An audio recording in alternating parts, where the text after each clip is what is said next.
Olá, esse é o podcast Vivendo a Saúde Mental, um projeto voltado a dar voz às pessoas sobre a forma com que lidam com seus desafios cotidianos e como cuidam da sua saúde mental. Eu sou Cláudia Miliauskas, médica psiquiatra e professora da Universidade do Estado do Rio de Janeiro. Coordeno um projeto do qual participam 5 alunos do curso de medicina. Nele, vivenciamos atendimentos em um ambulatório de saúde mental, assim como nas clínicas de família. Oi, gente! Meu nome é Mariana Fialho e no episódio de hoje vamos falar um pouco sobre a saúde da população com transtorno do espectro autista. No episódio de hoje vamos entrevistar o Gustavo. Gustavo é aluno da graduação de Medicina na UERJ e vai compartilhar um pouco das suas histórias e das suas vivências com a gente. Gustavo, é um prazer te receber no nosso podcast. Desde já, quero agradecer pela sua disponibilidade em contar um pouco da sua história, vivências e sentimentos conosco e com o público. Obrigada por estar contribuindo e fazendo parte do nosso projeto. Fala, Mari. É um prazer estar aqui conversando com você, compartilhando um pouco de minhas histórias, compartilhando minhas experiências, participando desse projeto. Agradeço muito a oportunidade.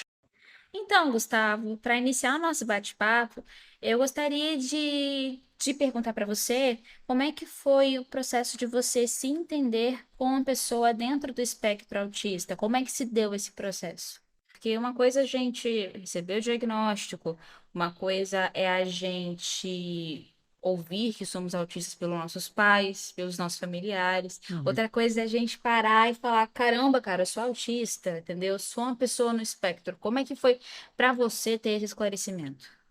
E eu consigo entender um pouco dessas situações exatamente por também ser uma pessoa no espectro. Como é que foi para você ter esse esclarecimento?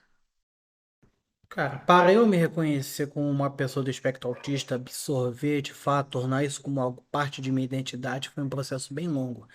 Desde que eu era criança, era perceptível que eu tinha um atraso nas minhas habilidades sociais com relação às demais crianças. É, eu não chegava nem a perceber de início a minha falta de malícia, a minha falta de tato social para poder conversar, para poder conversar com as demais pessoas. Acabava sendo alvo fácil de bullying. Porém, é, somente na adolescência, conforme eu aprendi a ter um pouquinho mais de malícia, um pouco mais de habilidades sociais, eu pude perceber um pouquinho do atraso que eu sentia com relação aos demais. Eu aprendi o suficiente para poder perceber o que me faltava. E conforme foi acontecendo, eu recebi um diagnóstico de quadro não fechado de síndrome de Asperger quando eu já tinha por volta dos meus 13, 12 anos, não lembro exatamente quando. Porém, porém, mesmo tendo recebido esse diagnóstico que dava uma ideia de eu ser parte do espectro autista, ainda assim não é uma coisa que eu absorvi, que eu absorvi de repente. Eu não internalizei exatamente a questão de ser um autista, não tornei isso parte de minha identidade. Isso somente veio com a minha idade adulta. Mas foi mais ou menos com quantos anos que isso foi ser algo mais esclarecido para você? No início dos meus 20 anos, de fato, que eu comecei a ter uma noção melhor do que é de fato do que é de fato o espectro autista, das características que me fazer com que eu me encaixasse em alguns aspectos, e compreender as minhas limitações e internalizar os acontecimentos de minha vida e relacionar com esse diagnóstico, e assim tornar parte de minha identidade. Então, seu primeiro diagnóstico oficial foi aos 13 anos de idade? Sim, aos 13 anos de Não idade. houve nenhum diagnóstico prévio. Nenhum diagnóstico prévio. Mas você tem alguma lembrança de um momento marcante na sua infância em relação ao que hoje você entende ser o autismo, ser o transtorno do espectro autista? Essa é uma ótima pergunta, cara. Uma ótima pergunta mesmo. Que se eu tentar relacionar diretamente com a palavra autismo, é uma coisa difícil de achar uma experiência única. Eu lembro de vários episódios da minha infância em que eu sofria bullying, de as pessoas caçoarem de mim, eu percebi que estavam caçoando de mim, mas eu não entendi o porquê, não entendi a natureza, apenas conseguia compreender, cara, eu estou sendo zoado e eu não consigo compreender o porquê, eu não consigo não consigo entender o que eu fiz de errado, não consegui entender como eu fui parar nessa situação de fragilidade, que é uma coisa que acho que essa questão da fragilidade é uma coisa que realmente Te marcou muito? marcou muito na infância, a questão de eu me sentir às vezes indefeso, não saber o que fazer. Era basicamente como se você estivesse sofrendo constantes agressões e atos de violência e isolamento, mas você não estivesse entendendo o porquê daquilo que está acontecendo. Exatamente. É, exatamente, eu não sabia, não conseguia entender exatamente o que estava acontecendo e quando às vezes eu passei a entender mais ou menos o que estava acontecendo, eu tinha uma dificuldade de conseguir tomar as rédeas da situação e me colocar numa posição em que eu não estivesse em posição de fragilidade. Houve um tempo que eu comecei a entender, de fato, eu tô vacilando, eu tô dando corda para eles me zoarem, mas eu não sei como parar. E depois foi, agora eu já tô evitando de dar corda, mas ainda assim, dá para ver que eu não estou plenamente. Foi um, Foi um caminho muito longo até eu conseguir ter um desenvolvimento das minhas habilidades sociais para que eu pudesse sair dessa posição de fragilidade, é, de impotência, tipo, de tomar conta do meu destino, de poder interagir com as pessoas não de uma posição de fraqueza, mas de uma posição mais de igualdade. É uma coisa que demorou muito. Então, basicamente, o que nós chamamos hoje de convenções sociais não eram coisas claras na sua mente. Não, não eram coisas claras na minha mente. Hoje em dia você tem mais facilidade com essas ditas convenções sociais? Cara, eu lido muito melhor com as convenções sociais, consigo compreender a malícia, consigo compreender melhor os sinais, a linguagem não verbal, coisas que eu tinha muita dificuldade. Coisas que basicamente você teve que se adaptar e aprender a imitar com o tempo? Exatamente, aprender a imitar com o tempo e com muita tentativa e erro. Entendo. O que que você percebe de mudança, sabe, grande, e relevante, da sua infância, da adolescência e para a vida adulta? Autoconfiança. Eu me sinto muito mais confiante na minha relação e quando eu falo com outras pessoas. Você pode contar um pouco pra gente como é que foi esse processo da autoconfiança em relação a essas três fases importantes da nossa vida? Essa questão do desenvolvimento da autoconfiança foi realmente um trabalho de longo prazo, de que eu comecei aos poucos eu vou falar um pouquinho de alguns eventos da minha infância. Não sei se vai poder aproveitar. Quais eventos da sua infância? Quando eu tive meus primeiros amigos, desde a segunda série do ensino fundamental, foram amigos que começaram a me ensinar habilidades sociais por meio de jogos de RPG. A partir de um ambiente competitivo, eu tive que começar a desenvolver habilidades, aprender pequenas nuances. E é um RPG dinâmico, muito dinâmico, de que pequenos detalhes que você não percebia se você morria. Então, basicamente, você usou o RPG como um mecanismo de adaptação e de desenvolvimento de habilidades sociais na sua vida. Exatamente. Cara, e eles são meus amigos até hoje e eu agradeço muito a existência deles. Como é que você começou essa amizade com esses amigos? Como é que foi a criação e a manutenção dessa amizade? A criação dessa amizade foi quando eu estava em fins do meu ensino fundamental eu já estava um ano nessa escola, ainda um pouco sozinho, mas um pouquinho melhor adaptado do que o anterior. E desde o segundo ano do ensino fundamental, eu não tinha basicamente amigos no ambiente escolar. Eu era bastante isolado. E quando eu cheguei mais ou menos para a sexta série, sétima série, comecei a ter amizades com um grupo de amigos que até hoje está comigo que jogavam RPG. Chegou um mestre de RPG. E ele me adotou no ciclo de amizade e começamos a jogar. E, e o jogo foi bastante importante para o meu desenvolvimento de habilidades sociais e de autoconfiança também. Vencer também ajuda. Gustavo, hoje em dia, como homem adulto de 28 anos, quais são os desafios que você enfrenta na sua rotina? Como exemplo de alguns desafios que eu encaro, por exemplo, questão de confraternizações, eu me sinto às vezes um pouco deslocado com relação às demais, eu não consigo aproveitar tão bem quanto outras pessoas. Festas é uma coisa é o mais difícil para mim de conseguir aproveitar, de conseguir interagir com outras pessoas. Me sinto deslocado nessas festas, como se eu não tivesse que estar ali, ou como se meu lugar não fosse ali. E às vezes eu me sinto assim. E por mais que às vezes eu seja uma pessoa que eu tente ser mais extrovertido, eu sinto como se fosse difícil de me fazer compreender por outras pessoas. Eu sinto que é uma coisa mais complicada de me fazer compreender, me fazer entender. É um desafio para mim ainda.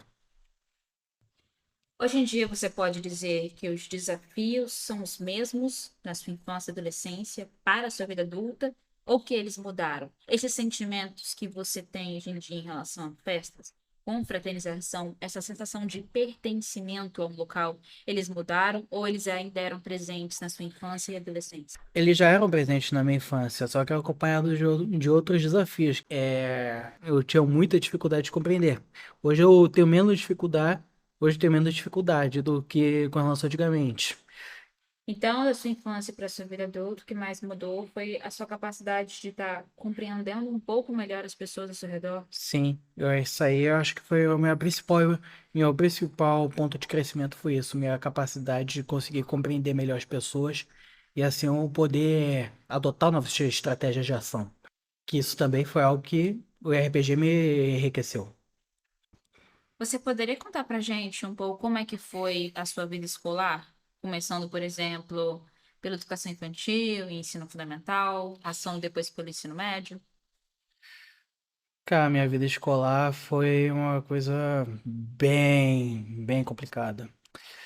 É, quando era criança, eu sofria bastante bullying de outras crianças. Tinha sérios problemas de interação social e de isolamento. Eu não tinha muitas pessoas com quem eu pudesse contar com apoio no ambiente escolar. E, inclusive, lá para minha primeira parte dos primeiros anos de ensino fundamental, eu tinha sérios problemas de agressividade. E às vezes eu tentava me defender com resposta agressiva. Caso você se sinta confortável, você pode relatar pra gente algum desses episódios de agressividade? Eu me sinto confortável assim em compartilhar, sem problemas. Quando eu estava na terceira, quarta série no ensino fundamental, não posso lembrar com exatidão, uma das crianças que praticava bullying comigo e praticava violência psicológica comigo repetidamente, muito repetidamente. Um dia eu simplesmente eu acabei revidando o último ataque de violência e eu agredi ele com uma cadeira.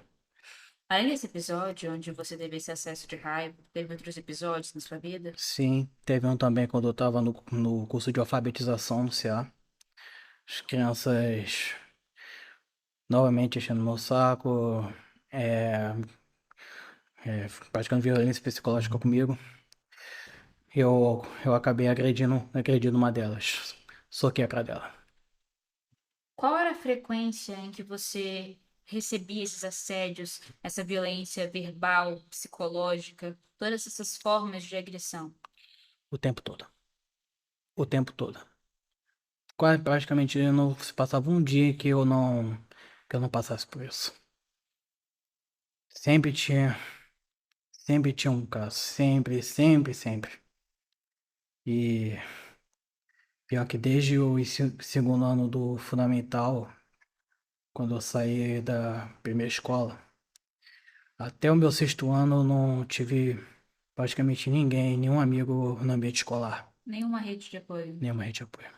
Como foram as suas experiências com o tratamento em saúde mental, sejam eles terapêuticos ou medicamentosos?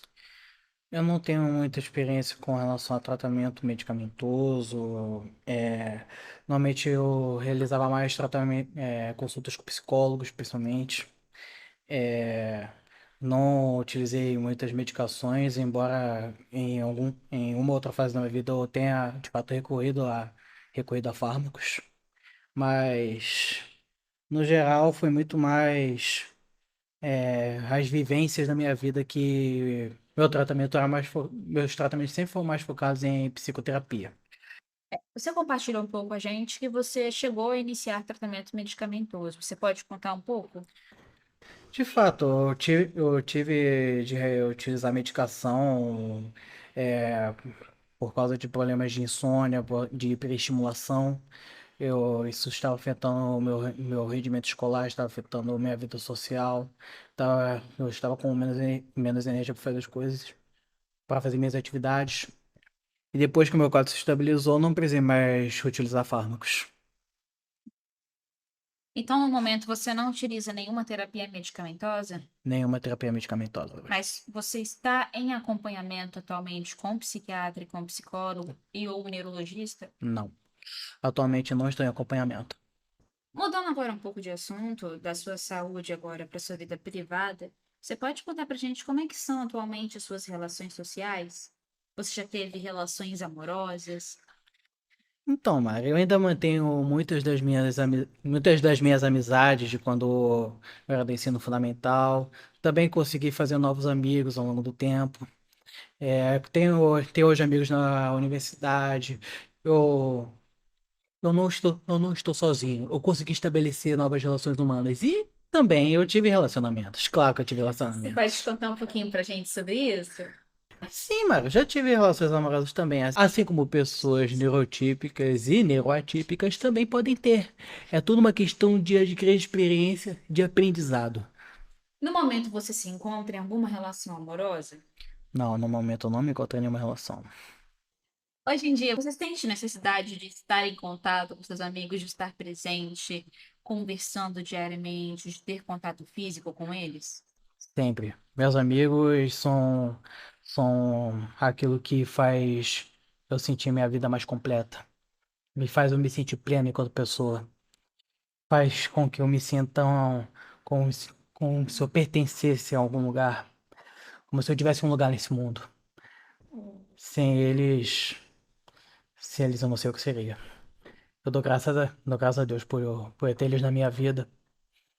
E, e essas interações, e eu ter um lugar neste mundo, ter pessoas com quem eu possa compartilhar as coisas de boas e ruins da minha vida. São essas coisas que fazem com que eu tenha um melhor gerenciamento da minha saúde mental. E, e é bom poder abraçar essas emoções, as tristezas, as alegrias. São coisas que nos fazem humanos. Poder comunicar isso com outras pessoas. Poder compartilhar com outras pessoas. Acho que ter isso é o que faz a minha vida valer a pena. Gustavo, muito obrigado por ter aberto seu coração, contado a sua história e compartilhado das suas emoções e sentimentos com a gente. Foi um prazer receber você aqui hoje e mal posso esperar pelo próximo episódio para continuar a nossa conversa. Muito obrigado, Mari. Obrigado por essa oportunidade de estar compartilhando essas experiências com vocês. Agradeço muito a oportunidade e espero vocês no próximo episódio. Pessoal, alguns dos termos citados durante a nossa entrevista podem ser novos para vocês, então estaremos explicando a seguir. A síndrome de Asperger foi descrita por Hans Asperger em 1944. A síndrome passou a ser conhecida como parte do transtorno do espectro autista, que é o TEA, a partir de 2013, com a publicação do Manual Diagnóstico e Estatístico de Transtornos Mentais, o DSM-5. Apesar de ter ocorrido a mudança na classificação, a expressão síndrome de Asperger ainda é usada em muitos lugares. Atualmente, o transtorno do espectro autista engloba as condições que anteriormente eram conhecidas como síndrome de Asperger, transtorno global de desenvolvimento, autismo atípico, entre outras, todas como sendo parte do transtorno do espectro autista. E a síndrome de Asperger é frequentemente considerada uma forma altamente funcional do autismo, onde o indivíduo portador geralmente não apresenta comprometimento intelectual e atraso cognitivo. Por isso, os primeiros sintomas e sinais do transtorno costumam ser frequentemente ignorados. O que é hiperestimulação? Uma das principais características do TEA é justamente a dificuldade de processar diversos estímulos por conta da sensibilidade sensorial que estes indivíduos apresentam. Devido a ruídos repetitivos, situações sociais incômodas, quebra da rotina padrão, luzes intensas, cheiros fortes, dentre outros, a pessoa dentro do espectro autista pode sentir uma hiperestimulação que a leva à sobrecarga sensorial, que pode a levar também a entrar em uma crise. Esse foi mais um episódio do podcast Vivendo a Saúde Mental. Se você gostou, deixe um comentário no nosso Instagram e no nosso canal do YouTube, @Vivendo a Saúde Mental. Temos parceria com o site MD Saúde, onde você pode ler nossas publicações para saber mais sobre o assunto. O link está na bio do nosso Instagram.